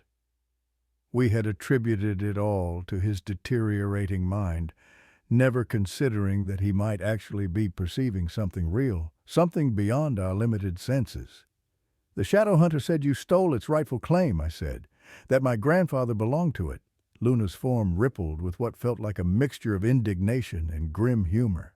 The shadow hunters believe all souls are potentially theirs to claim. They are wrong. Souls bound by love are never unguided, never truly lost. Your grandfather was surrounded by love, yours, your uncle's, the memories of his wife, and yes, mine. The shadow hunter never had a chance. But it thinks it has a chance with me, I said, remembering the creature's parting threat. Luna's form stabilized, her spectral eyes meeting mine directly. Yes, it senses my connection to you is tenuous, based on second-hand bonds rather than direct ones. And it is right that my time here grows short. The crossing requires my presence. I cannot linger in this halfway state for long. Fear clutched at my chest again. You're leaving, but it's still out there waiting. I must complete the crossing, Luna confirmed, but I will not leave you unprotected. She approached the ofrenda, her spectral nose touching her photograph. The image shimmered and changed, no longer showing Luna as the small black Chihuahua from life, but as this radiant, powerful being she truly was, the guide dog in her essential form. The altered photograph will serve as a stronger anchor, she explained, and this, she touched her nose to the collar around my wrist. The blue glow intensified, then stabilized at a brighter level than before. My essence bound more securely to the collar, it will protect you until dawn, when the veil thickens again and the shadow hunters lose their power in your world. And after that, I asked, will they come back for me next year? Luna's form flickered with what felt like sad acknowledgement. The shadow hunters do not forget or forgive easily. Having marked you once, this one will likely return when the veil thins again. But by then you will be better prepared. How, what can I do? Remember, Luna projected simply. Maintain the old ways, honor your dead, keep your bonds of love strong across the boundary between worlds. Love is the one force the shadow hunters cannot overcome or corrupt. She turned her head as if hearing a distant call. I must go. Your grandfather awaits my return to complete his crossing. Wait, I said desperately. Please. Is he okay? Is he happy? Luna's form brightened momentarily, a pulse of warmth and reassurance flowing from her to me. He is more than okay, Miguel Vásquez. He is whole again. The disease that clouded his mind is gone. The pain that limited his body is forgotten. He walks tall and strong beside the Black River, reunited with your grandmother and all those who crossed before him. He would not return to this world now, even if he could. Relief washed through me, loosening a knot of grief I hadn't realized I was carrying. Thank you for telling me that, and thank you for protecting him and me. Luna's form began to fade, becoming translucent, the landscape beyond the veil growing more distinct as she withdrew toward it. Thank you for loving him, she projected, her mental voice growing fainter. Love is the bridge that connects all worlds, all states of being. Remember that, Miguel Vásquez. Remember. And then she was gone. The blue glow receded, the vision of the twilight plain and the black river fading, until I was looking once more at an ordinary living room lit only by the flickering candles of the ofrenda, but Luna's collar remained around my wrist, still emanating a soft blue light, and her photograph on the altar still showed her transformed, powerful aspect rather than the simple pet she had appeared to be in life. The collar would protect me until dawn, she had said. I checked the time, just past 10 a.m., hours yet until sunrise, and somewhere in the house, hidden in shadow, the creature waited, biding its time, hoping for Luna's protection to weaken before the night was through. I couldn't leave. I had tried the doors and found no escape. I couldn't call for help. My phone remained dead, and the landline, when I tried it, emitted only a hollow rushing sound like wind through an empty skull. I was trapped until dawn with a soul-hungry predator from ancient mythology. The rational part of my mind, the part that had been educated in modern schools, that had been taught to dismiss the old beliefs as mere superstition, tried to assert itself to convince me this was all some elaborate hallucination brought on by grief and stress. But the collar glowing on my wrist wasn't a hallucination. The altered photograph of Luna wasn't a figment of my imagination, and the cold, patient hunger I could still feel lurking in the shadows of the house was terrifyingly real. I returned to my grandfather's bedroom, drawn by a need to be near him, to maintain some connection to the man whose love had repelled the shadow hunter once already. His body lay peacefully, his expression serene, as if he were merely sleeping. But the essential spark that had made him him was gone safely beyond the Black River under Luna's guidance. I sat beside him, holding his cool hand, watching the collar glow steadily around my wrist. The immediate terror had subsided, replaced by a vigilant wariness. Luna had bought me time, but the night was far from over. "I wish you could tell me what to do, abuelo," I whispered to his still form. "You always knew the old stories, the old ways. You would know how to banish this thing permanently." No answer came, of course. But as I sat there, my gaze wandered to the small bookshelf in the corner of his room. Among the paperback westerns and dog-eared repair manuals was a book I hadn't noticed before, a small leather-bound volume with no title on its spine. Curious, I crossed to the shelf and pulled it out. The cover was unmarked, the leather worn smooth with handling. When I opened it, I discovered it wasn't a printed book at all, but a handwritten journal much older than the one I had found in the attic. Its pages yellowed with age, the ink faded to a sepia tone. The inside cover bore an inscription in a flowing script: "For Lorenzo, that you may remember the old ways when I am gone. With all my love, Maria." My grandmother's handwriting, her gift to my grandfather. I turned the pages carefully, finding not a personal journal, but a meticulous record of the old beliefs, the old rituals, particularly those surrounding DíaDeLosMuertos. My grandmother, I realized, had been a keeper of traditions, ensuring the ancient knowledge wouldn't be lost in a modernizing world. I scanned the pages, looking for any mention of shadow hunters or similar entities. Near the middle of the book, a heading caught my eye: Los Cazadores de Sombras, the Shadow Hunters. The entry confirmed much of what Luna had communicated. These were ancient entities that preyed on lost souls, particularly during the time when the veil between worlds was thin. They could take many forms, but preferred the shapes of predatory animals, wolves, jaguars, and especially dogs, in mockery of the true guide dogs who opposed them. And crucially, the journal detailed methods to repel them. Salt, iron, and fire, the traditional wards against supernatural evil in cultures around the world, could temporarily drive them back, but not banish them completely. For that, a more specific ritual was required. I read the instructions carefully, checking and double-checking to ensure I understood every step. The ritual wasn't complex, but it required precise timing and specific components, most of which, thankfully, were already present in the house due to the Dia de los Muertos preparations. Marigold petals, candle wax from the ofrenda candles, copal incense. and most importantly, a personal item that had belonged to a guide spirit, a spirit who had successfully crossed the boundary between worlds. Luna's collar. The final component was already on my wrist. The ritual had to be performed at the threshold of the house, the boundary between domestic space and the outside world, mirroring the boundary between life and death. And it had to be done at the darkest hour of the night, the moment furthest from both sunset and sunrise, approximately 3:00 a.m. I checked the time again, 1:47 a.m. I had just over an hour to gather the materials and prepare.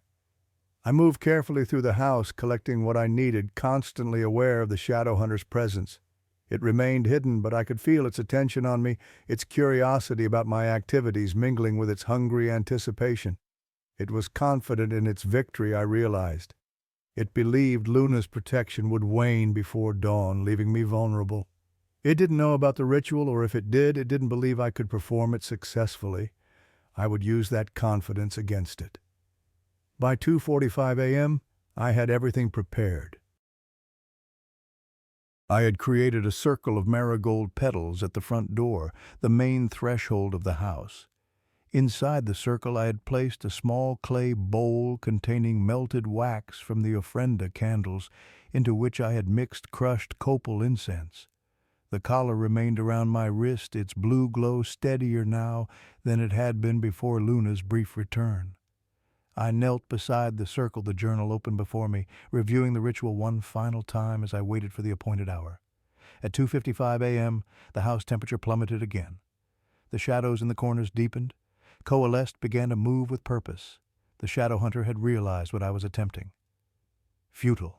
Its voice pressed into my mind, weaker than before, but still distinct. The ritual requires a true guide spirit. The dog was merely a pet in life, not a designated psychopomp. I didn't respond, continuing my preparations. The creature was trying to undermine my confidence, to make me doubt the ritual's efficacy.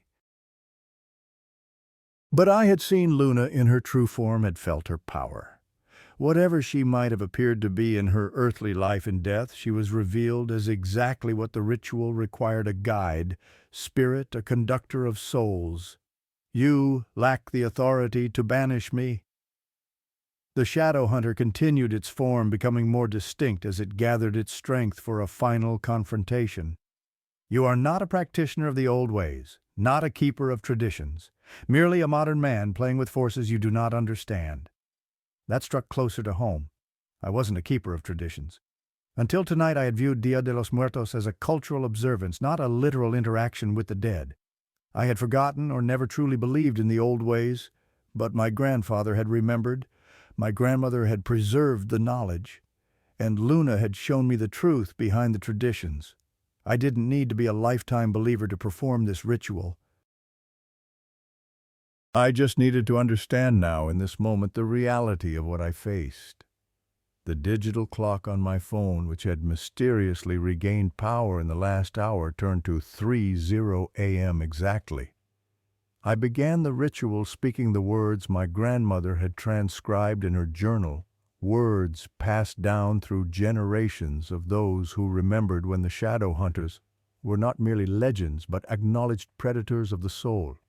Por la luz de los que han cruzado, I recited. By the light of those who have crossed. I touched Luna's collar to the mixture of wax and incense in the clay bowl. The blue glow spread to the mixture, illuminating it from within. Por el amor que trasciende mundos, by the love that transcends worlds. The marigold petals began to emit a soft orange light, forming a barrier that rose from the floor like a translucent dome, enclosing me within its protection. Por el poder del guía sagrado, by the power of the sacred guide.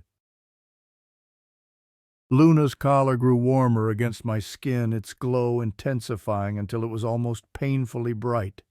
The shadow hunter snarled, its form fully materializing now just outside the circle of marigold petals. It was massive, its shape constantly shifting between the great black dog and something more primordial, a creature of pure darkness studded with malevolent red eyes. "Stop this!" It commanded, hurling itself against the barrier formed by the glowing petals. The barrier held, but I could see it ripple, weaken under the assault. You cannot banish me. I am ancient beyond your comprehension. I walked these lands when your kind still huddled in caves. I continued the ritual, my voice stronger now, fueled by a growing certainty that this was working, that the ancient words held real power. Te destierro cazador de sombras. I banish you, shadow hunter. The creature howled a psychic assault that threatened to shatter my concentration. My head pounded, blood trickling from my nose with the force of its rage. Te devuelvo a tu reino de oscuridad. I return you to your realm of darkness. The barrier flickered, sections of it going dark as the shadow hunter redoubled its efforts, its form expanding until it enveloped the entire dome, blocking out all external light. Only the blue glow of Luna's collar and the orange luminescence of the marigold petals remained two small points of light in an ocean of darkness. I will return for you, the creature promised, its mental voice deafening in its intensity. Year after year, when the veil thins, one day you will not be prepared, one day you will forget, and then, Miguel Vásquez, you will be mine. Hasta que la luz del amanecer te destier por completo. Until the light of dawn banishes you completely, the final words of the ritual. As I spoke them, Luna's collar released a pulse of blue light so intense I had to shield my eyes. The light expanded outward, colliding with the shadow hunter's darkness. For a moment the two forces struggled against each other, ancient light versus ancient darkness, locked in an equilibrium as old as consciousness itself. Then something shifted. The blue light began to overcome the darkness, pushing it back, fragmenting it. The shadow hunter's howl transformed from rage to something that might almost have been fear. This is not the end. It projected its mental voice, already fading as its form dispersed. I am eternal. I will return.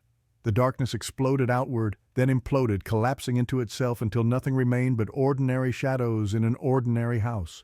The barrier of marigold petals dimmed their glow, fading to normal golden orange.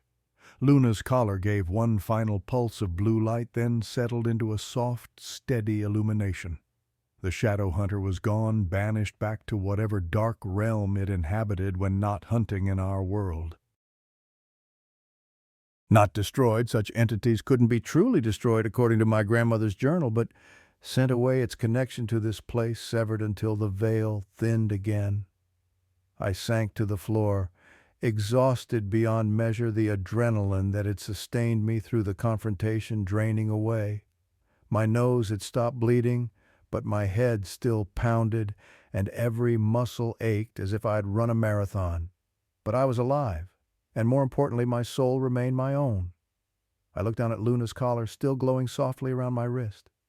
"Thank you," I whispered, whether to Luna or to my grandparents or to the ancient traditions that had saved me, I wasn't sure. The house felt different now, lighter, cleaner, as if a subtle but pervasive corruption had been purged from it. The air was warmer, easier to breathe. And for the first time since the shadow hunter had appeared, I felt truly alone, not in a frightening way, but in the ordinary solitude of being the only conscious entity in a space. I returned to my grandfather's room. His body remained as I had left it, peaceful and still. But the room no longer felt like a site of transition, of a soul's departure. Now it was simply what it appeared to be, a bedroom containing the empty vessel of someone I had loved. I sat beside him once more, taking his cold hand in mine. "I understand now, Abuelo," I said quietly. "What you were trying to tell me all these months, what Luna showed you. Death isn't the end, it's just a crossing, a transition." I squeezed his hand. "I hope you're happy on the other side. I hope you're whole again." No answer came, of course, but somewhere deep inside I felt a certainty that he had heard me nonetheless. That somehow across the boundary between worlds, the love that had bound us in life continued to connect us even now. I remained with him until dawn, watching as the first rays of sunrise filtered through the bedroom curtains, painting the room in gentle gold. Luna's collar dimmed as the natural light strengthened its blue glow, fading until it appeared to be just an ordinary leather band around my wrist. But I knew better now. Nothing was just what it appeared to be. Reality was deeper, richer, more mysterious than I had ever imagined before this night. As the sun rose fully, dispelling the last shadows of night, I finally used the newly functional landline to call Uncle Carlos at the hospital. My voice was steady as I told him the simplified version of events, that Grandfather had passed peacefully in his sleep, that I had stayed with him through the night, that everything was taken care of. What I didn't say, what I couldn't explain to someone who hadn't witnessed what I had, was how profoundly this night had changed me. How it had torn away the veil of mundane perception I had lived behind all my life, revealing glimpses of a reality both more wondrous and more terrifying than the limited world I had thought was all that existed. I didn't tell him about Luna's true nature, or the shadow hunter's hunger, or the ancient battle between light and darkness that continued just beyond the threshold of ordinary awareness. Those were secrets I would keep, knowledge I would guard, not just for my own protection when the veil thinned again next year, but as a sacred trust passed down from my grandparents, from Luna, from all those who remembered the old ways in a world increasingly forgetting them. As I waited for Uncle Carlos to arrive, I stood in the living room before the ofrenda.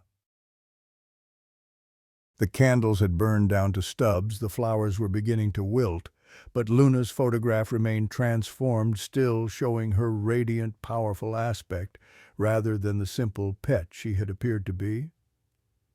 "I won't forget," I promised the photograph, touching the collar that still circled my wrist.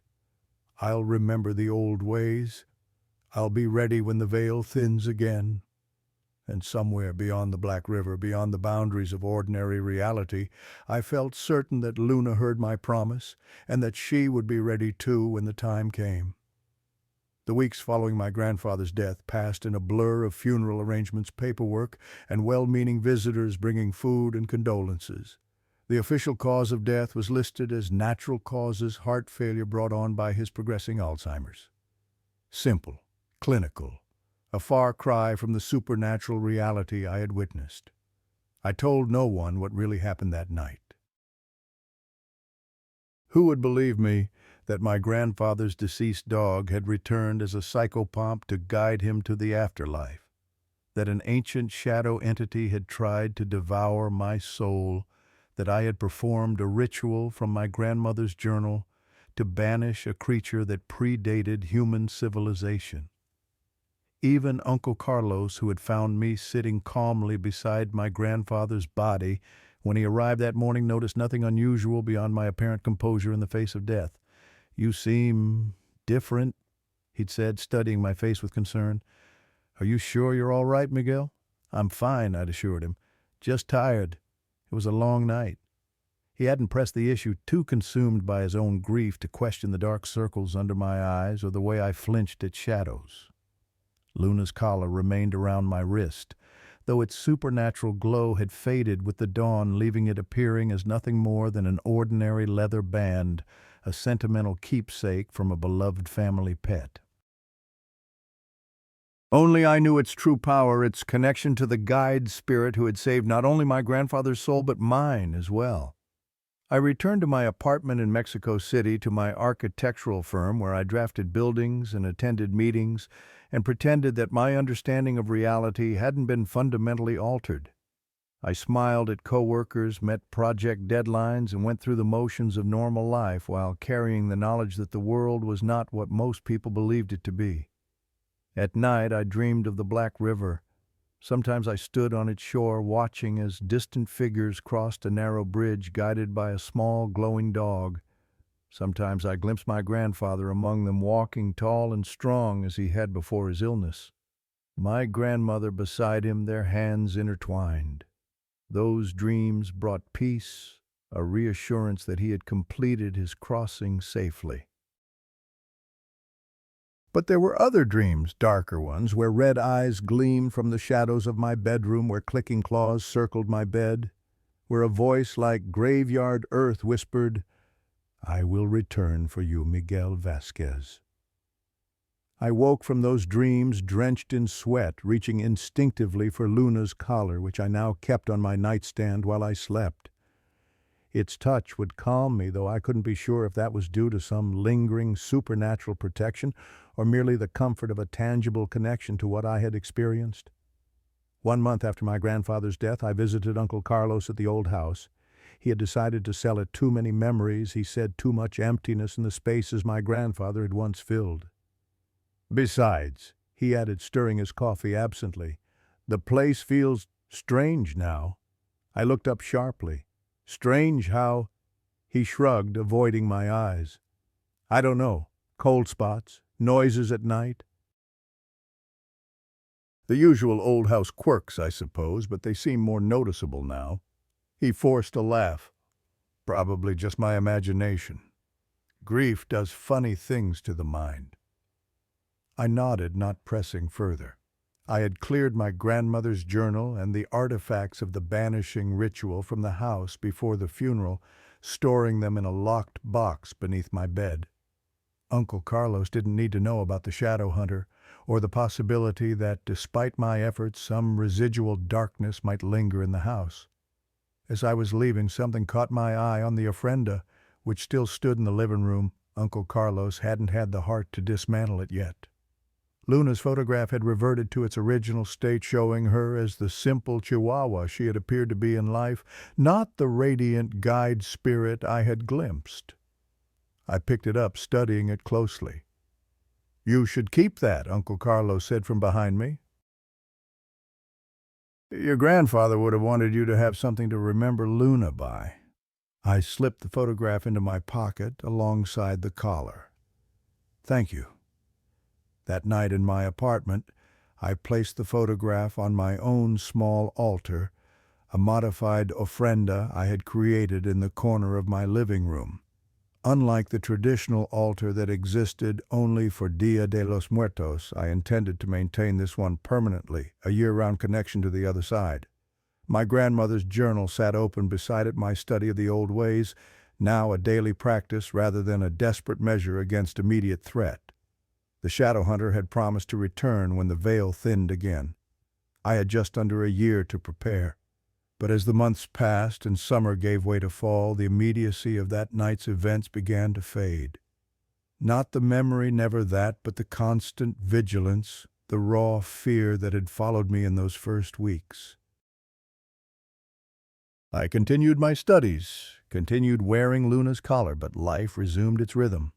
I even started dating again, meeting a woman named Isabella at a coffee shop near my office. By October, almost a year after my grandfather's crossing, I had nearly convinced myself that the shadow hunter's threat had been empty, a final act of defiance from a defeated entity. Isabella and I had grown close, and I had even considered telling her about that night, testing the waters with hypothetical questions about beliefs in the afterlife. "I think there must be something beyond death," she'd said one evening as we walked through a park ablaze with autumn colors.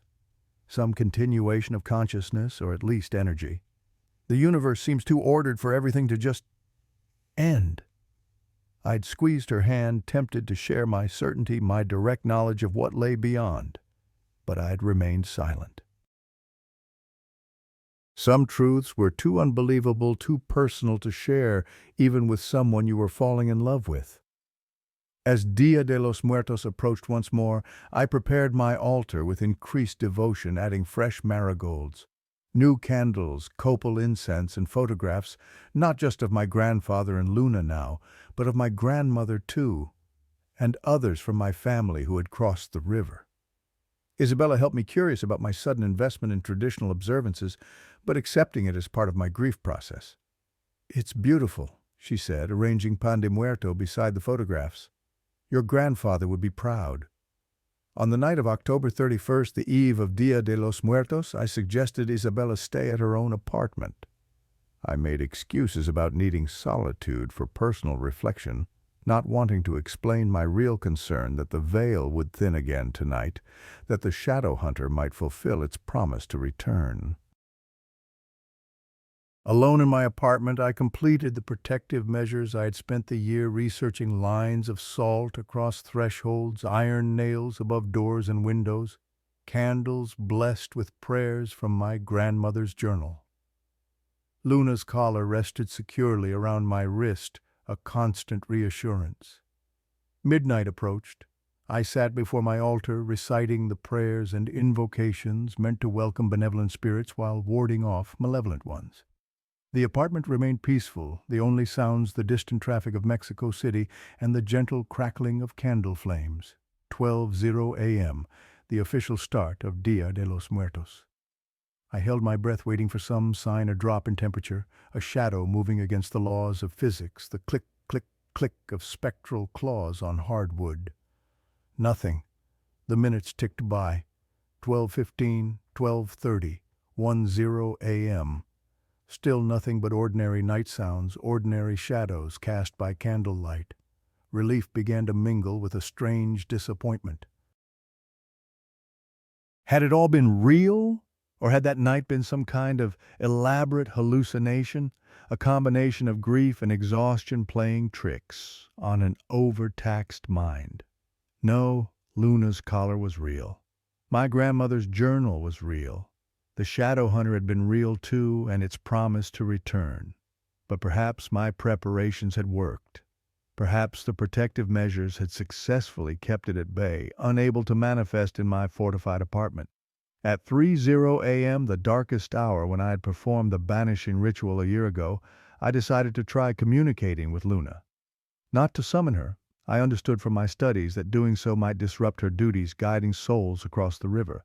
But perhaps on this night when the veil was thin, she might hear me, might send some sign that my grandfather had completed his crossing safely. I knelt before the altar, focusing on Luna's photograph, touching the collar around my wrist. "Luna," I whispered. "If you can hear me, if all is well beyond the river, give me a sign."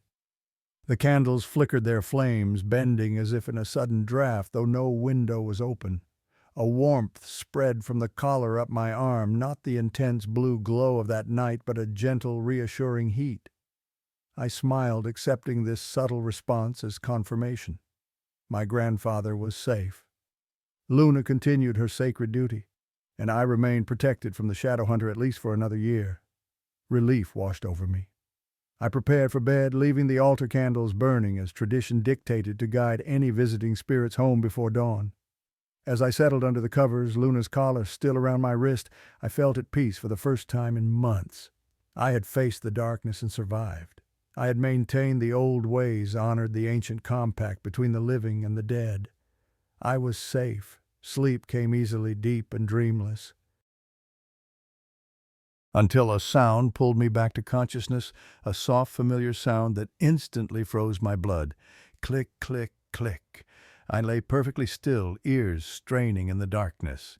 It had to be my imagination, a phantom sound conjured by an anxious mind. Click, click, click. Closer now. Unmistakable. The sound of claws on hardwood, but not coming from outside my bedroom, coming from within. My eyes flew open to darkness so complete it seemed solid. The digital clock on my nightstand was dark, a power outage or something worse. Luna's collar around my wrist remained cold, inert, its protective warmth gone. Click, click, click. At the foot of my bed now. I reached desperately for the lamp, finding the switch with trembling fingers. Nothing happened. No light. "Luna," I whispered hoarsely, hoping against hope. A low growl answered, not the gentle communication I had felt from Luna, but something ancient and hungry, something that had waited patiently for its moment. "You thought your preparations would keep me out." The shadow hunter's voice pressed into my mind, weaker than before, but unmistakable. "You forgot the most basic truth, Miguel Vásquez." My throat constricted with terror. "What truth?" I managed to ask. I was already inside. The meaning hit me with paralyzing force. The protection at my doors and windows, the carefully laid salt lines and iron wards, all useless if the entity had already been here waiting. But how? When then, I knew. The photograph. Luna's photograph from my grandfather's altar, which had mysteriously reverted to its original state. When I brought it into my home, I had inadvertently brought something else with it, something that had hidden within, patient and cunning, biding its time for the veil to thin once more. My hand closed around Luna's collar, desperately seeking its protection, but the leather band remained lifeless. The shadow hunter's mental voice carried a note of satisfaction. The guide dog's power is spent in your world, Miguel Vásquez. She has new souls to shepherd, new crossings to oversee. She cannot save you twice. The bed depressed with sudden weight, something large climbing onto it, approaching on all fours. In the perfect darkness, I could see nothing, but I felt hot breath against my face, smelled the ancient earthiness of grave soil and decay. Your soul is mine now, as it always should have been. My mind raced, searching desperately through everything I had learned over the past year, every protection, every ritual, every prayer. There had to be something, some defense against this ancient predator. Then I remembered the final lines of my grandmother's journal, words I had read but not fully understood until this moment. When all other protections fail, when darkness comes for you, remember you are never truly alone. Those who have crossed before you stand ready to help, bound by love that transcends all boundaries. You need only call their true names. True names. Not the names we use in life, but the essential identities that define souls across all states of existence. I didn't know Luna's true name, but I knew someone who might. Abuelo! I cried out, not a whisper, but a desperate shout into the darkness. Lorenzo Vásquez, I need you. The shadow hunter snarled its weight, shifting on the bed, preparing to strike. But something had changed in the room, a subtle shift in the air, a lightening of the perfect darkness to reveal shapes, outlines. No, the shadow hunter projected, its mental voice tinged with something I hadn't heard from it before. Fear, he cannot interfere. He has crossed. He has crossed, I agreed, a wild hope building in my chest. But this is DíaDeLosMuertos. The crossed can return to visit those they love. A new light began to fill the room, not the blue radiance of Luna's power, but a warm golden glow that seemed to emanate from the very air. And within that light taking shape before my eyes stood my grandfather, not as he had been in his final years, diminished by disease, but as I remembered him from childhood, tall, strong, his eyes clear and bright with recognition. Miguel, he said, his voice both present and distant, as if coming from across a great distance, yet directly beside me. You called, I heard. The shadow hunter retreated to the corner of the room, its form diminishing, fragmenting at the edges as it faced this unexpected opposition.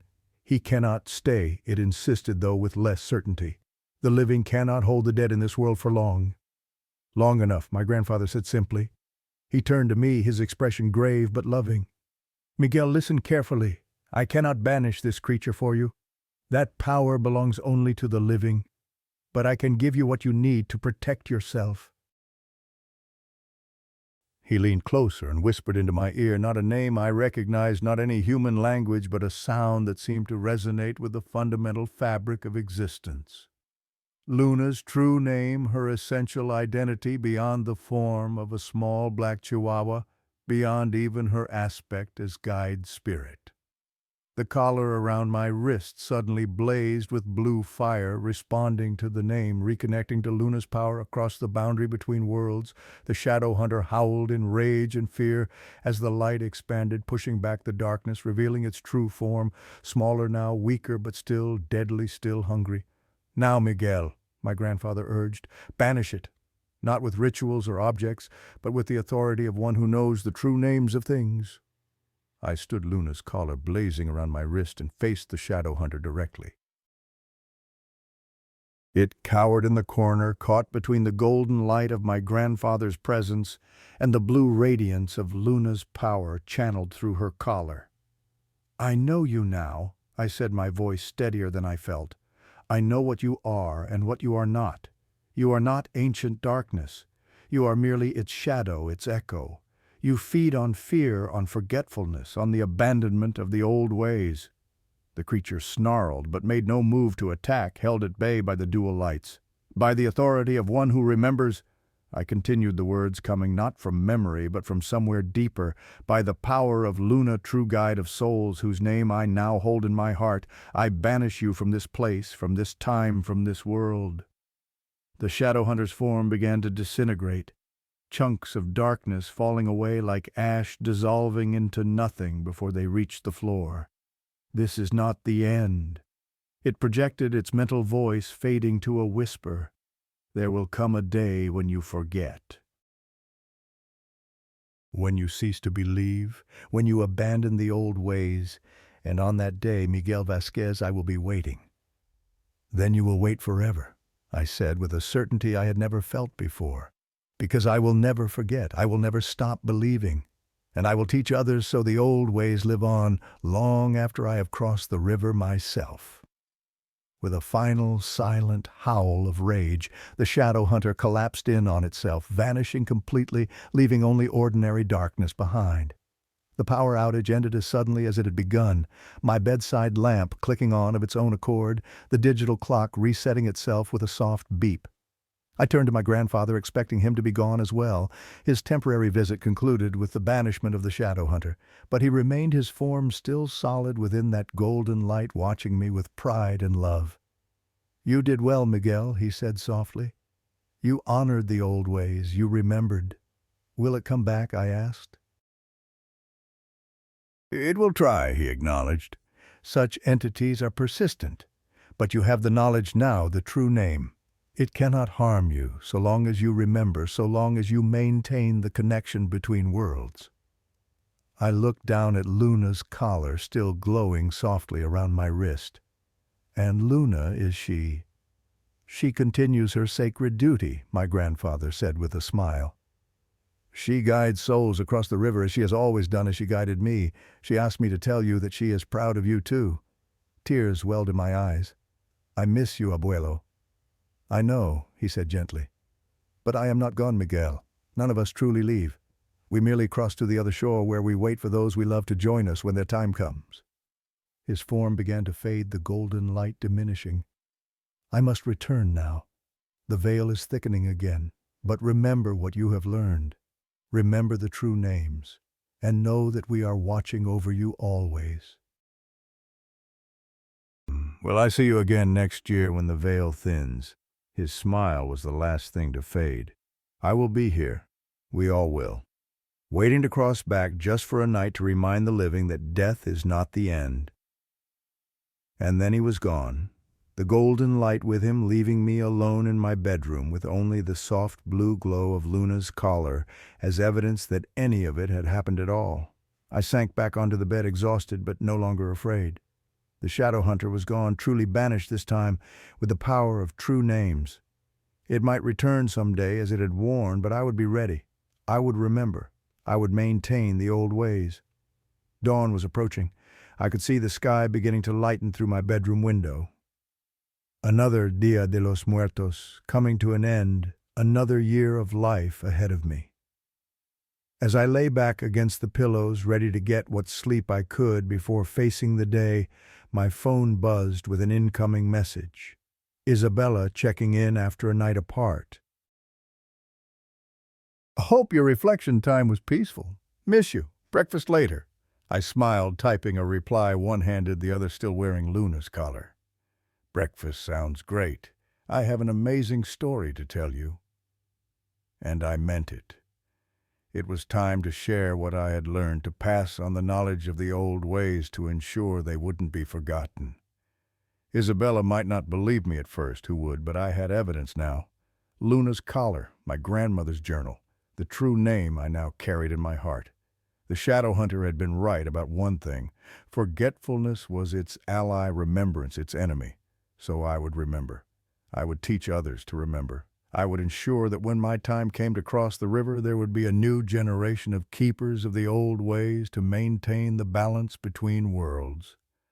I closed my eyes, finally allowing exhaustion to claim me. As sleep approached, I could have sworn I heard it one last time, faint but unmistakable, click, click, click. Not threatening now, but watchful, protective. Luna still guarding, still guiding from beyond the Black River. Or perhaps it was something else, something watching from the shadows, patient and hungry, waiting for me to forget to let down my guard, waiting for the veil to thin once more. But that was a concern for another day, For now I was safe. I remembered. I believed. And in the world beyond the veil, the guide dog waited ready to lead me home when my time came, but not yet. Not for a long time yet. Until then, I had a duty to fulfill, a sacred trust to maintain. The old ways would not be forgotten, not while I still drew breath.